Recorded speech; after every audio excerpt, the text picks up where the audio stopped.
Kita kan beda-beda potensi masing-masing ini. Dirancang oleh Allah beda-beda. Ada yang potensinya mah nyukur aja, nggak tertarik apa-apa selain rambut orang kok.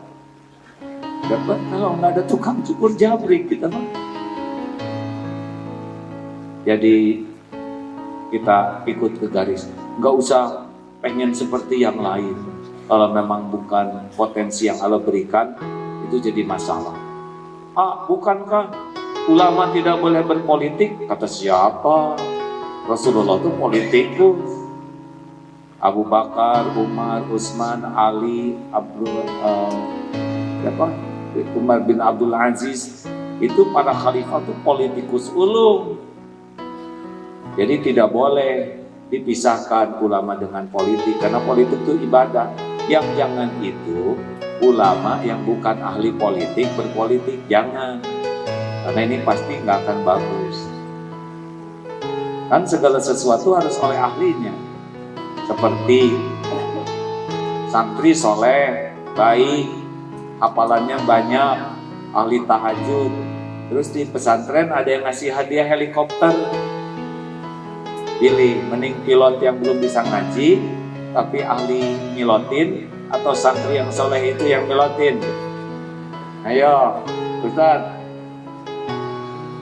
kalau kita milih santri yang milotin, resikonya helikopternya digotong rame-rame ya, jadi kayak sisingaan, kan kurang di bawah, ada terbang stres. Jadi segalanya juga harus oleh ahlinya.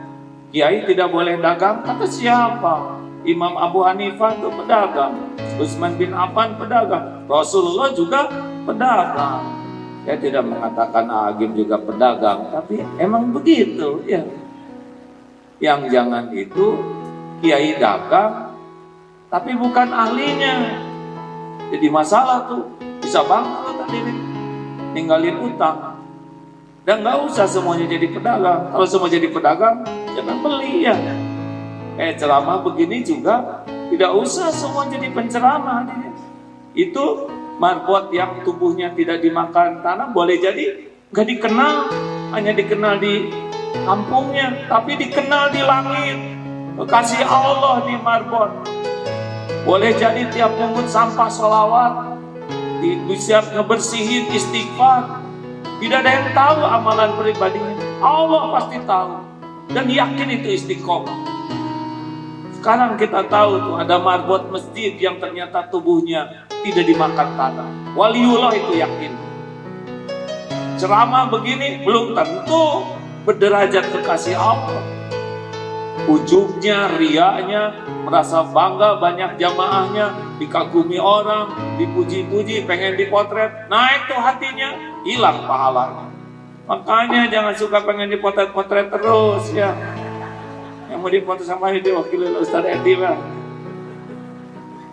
Katanya giliran atas saya. Ustaz, setuju? Setuju yang mana?